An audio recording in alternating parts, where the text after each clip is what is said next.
Click the bell icon to get latest videos from Ekeeda.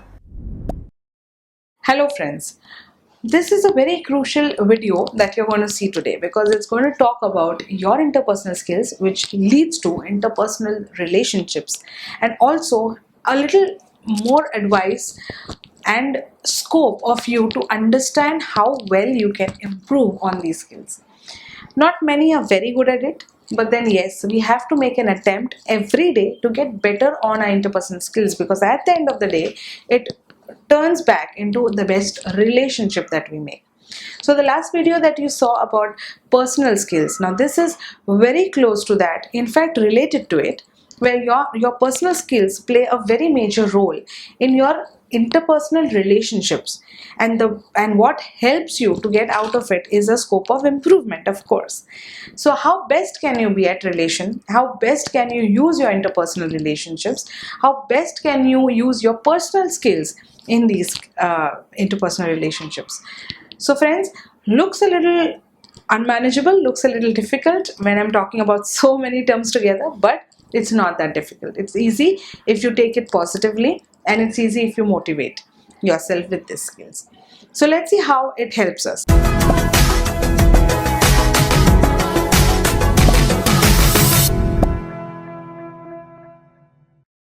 An interpersonal relationship is a deep, strong, or close association or acquaintance between two or more people that may range in duration from brief of enduring.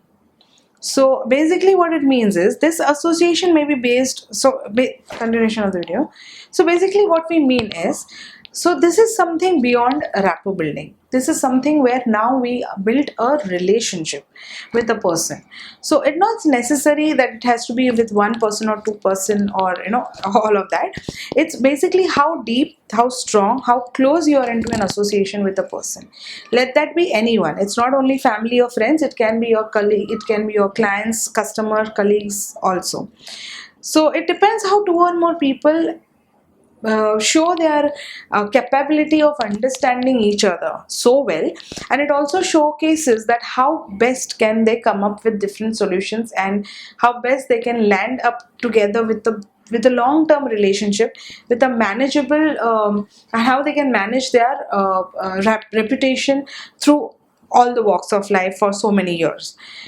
This association may be based on inference, love, solidarity, support, regular business interaction, or some other types of social commitments as well.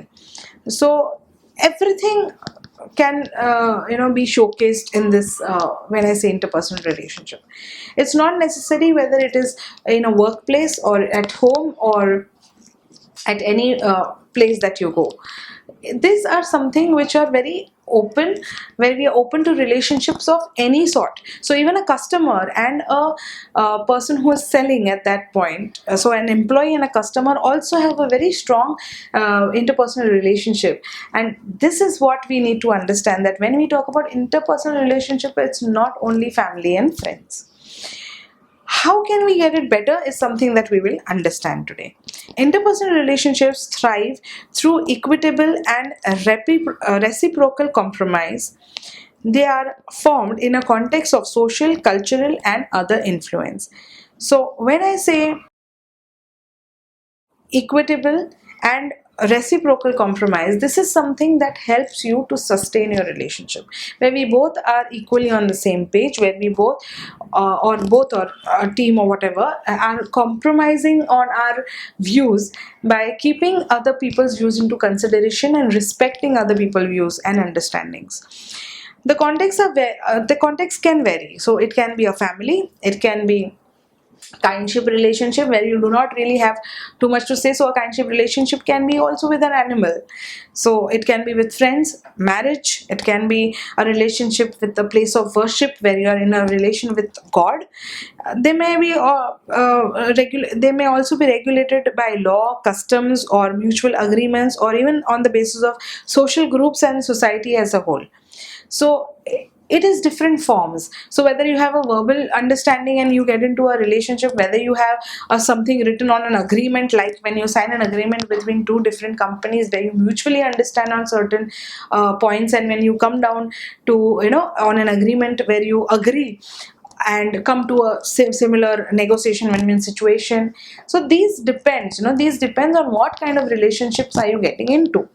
So all of this needs very good interpersonal hold of your different aspects of a relationship, when it for that per se.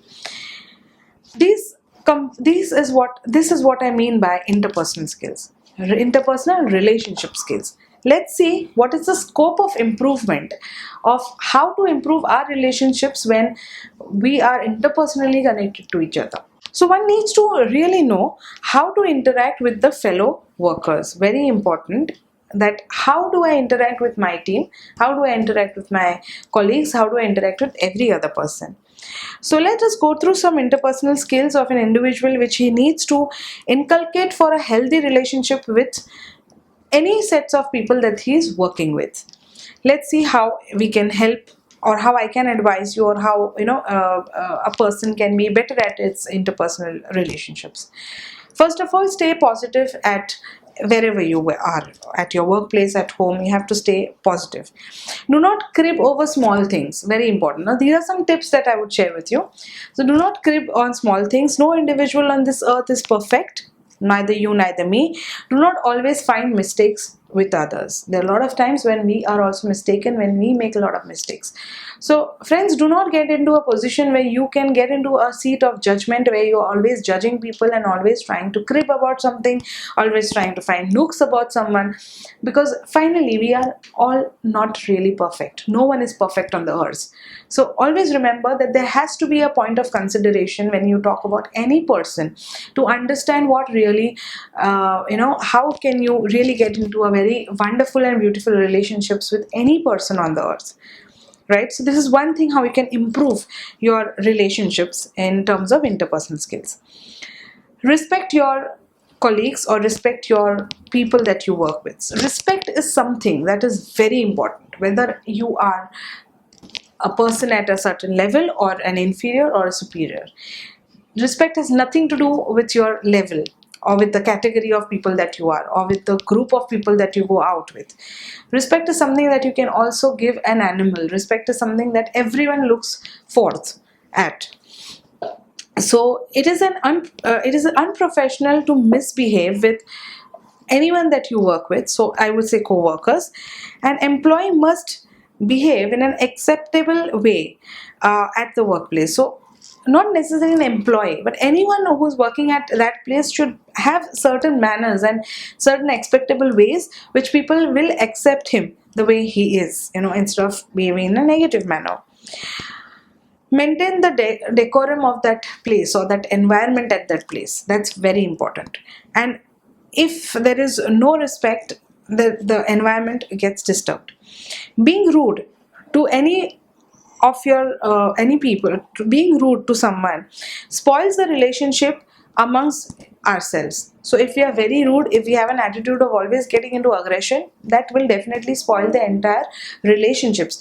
Believe me, friends, many a times the actual issue is not even discussed, but just because we raise our voice while we are arguing or fighting with someone, 70% of the people tend to break relationships, or get into discretions of get into separations, or discontinuing of certain agreements, because they are in a aggressive mood, or they are very rude while they are talking. Forget about talking and discussing about certain negotiation. We have not even reached that level, but before that only they screw up the entire situation. So this is why I say that we always have to have a respect while we are talking to everyone. Remember, the way you have behaved speaks a lot about your education, upbringing, and family and background. It's whenever you're speaking rudely or in such a way where you're not liked, the first question asked is that what is your family background, from where do you belong, what is your education, do you really are a person to be looked at, or are you a person who has no who has no stand in the society? This is also a backstory which people start to find out, or people start to get into research when you are when you impose yourself as a very rude and aggressive person. Be polite to everyone, irrespective of his or her designation or income. So, as I told you, it's nothing to do with your designation or an income. Just because there is a senior on your head and you're going to be very polite to that person, and otherwise you're going to be rude to your inferiors, that's something which has nothing to do with respect. Respect is not valued because someone is earning more or someone is at a designation. It is something which you can also give your child. Even your child needs that kind of respect. Suppose if you are very rude to your child and you insult your child in front of 10 people, as a child also, that small baby understands that what you're doing is an insult in front of so many people, and finally what you're doing is crashing that child's morale. So respect is something which will keep that child's morale very high. So imagine if it makes so much of difference to even a child, how much difference it makes to a grown-up individual. So friends, it's very important to understand what respect means, and it doesn't have any category, or it doesn't have any level of imposing respect to anyone. An individual needs to have effective communication skills, both oral as well as written, for a healthy interpersonal relation at a workplace. So whether you are orally communicating or whether you are writing something, you need to be very polite. You need to have certain very good interpersonal communication skills. One must be careful about their pitch and tone of the voice. That's also one major issue that many of us do not understand. Our tones and pitch going up to a certain level, which then is treated as negative. Never be too loud or too soft. We cannot be very loud at times, we cannot be very soft. Very loud is aggressive, very soft is passive. So we have to be assertive. Being loud sometimes is considered rude, and being too soft signifies lack of interest in other person. This is also one of the aspects why we need to focus on our pitch and volume. Choice of words is also very equally important. It's very important that you have correct choice of words, because many a times you don't mean something, but the way you speak, the words that you speak actually comes back and shows that, oh my god, did I really mean that? Never say anything which you yourself would not listen to. So if you're a person and you don't like to listen to a certain thing, you understand that there are other people who do not like to listen to it either. So never say something that you don't want to listen yourself. Avoid using slangs and foul words at any environment, any workplace, any kind of area of your contact. No need to use any slangs at all. I mean, we have very nice and polite communication anyway, so why use slangs? Communicate more through emails, as they are considered more reliable as compared to verbal communication. But again, that is whenever needed. So suppose if you're getting into an agreement, suppose if you're getting into a proper concrete decision making kind of a platform, I think written communication is more better, because that's something that will lead to a long term commitment where we have everything considerate and we have everything on paper. So it makes our communication more easy and more up to the mark. So these are certain things where I would feel that which is a very important scope of getting into a better relationship. By following all these small rules or small tips of how to get better every day.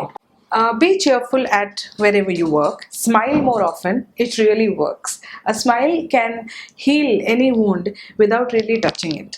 So again, a very intangible product, but of course can be seen and felt. So this is something which you should really do wherever you go.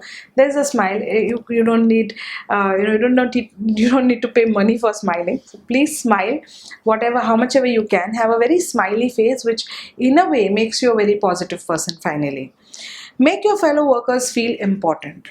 Make everyone who works along with you, make them feel they're important. Understand their importance, where they are really important. It's not only about making them feel, it's about how really important they are to you, because without them, I don't think anything would have been easier for you. So show how much you can care for them. If they have done something that for you, you have to go out, remember that, thank them for that, of course from within, not because you really need to do it. The good work of any of your fellow members or employees must be acknowledged and appreciated in front of all. Appreciation is a major key to anyone's success. So it helps to boost everyone's moral. People get motivated, they work double the double the strength that they have, so they give their 200% when they're appreciated. Being jealous does not help in, it spoils any relation. So being jealous is something which, jealousy is something we have to keep out, because that's one major reason why relationships go on toss. So instead of being jealous, be appreciative, be thank people at every given point of time, thank with smile. Remember to always appreciate, remember to always help people with your goodwill rather than helping people with something which you're just doing it for namesake. Stand by with people that you are in relationship with at the time of crisis. Now this is something very very important which we lack doing it, because when it is crisis we actually think of only ourselves, which is not wrong. This is something that naturally as a human being hits us, that oh my god, at the time of crisis, what I should do and what I should do best for myself. But friends, if you plan how to help others in terms of crisis, when there are crises, believe me, you also get certain benefits of it, and you also indirectly benefit through your own skills and making your relationship strong. Lead a sympathetic ear to the troubles and help them whenever you it's required. Have empathy and sympathy to people. Be an empathic person. Wherever required, empathize to people. This will help you to improve your relationships. I don't think anyone says that you can't have friends at your workplace. After all, you're spending the maximum part of your day there. And if you see, 12 hours, so 10 to 12 hours in a day is what we spend out of our house with our colleagues.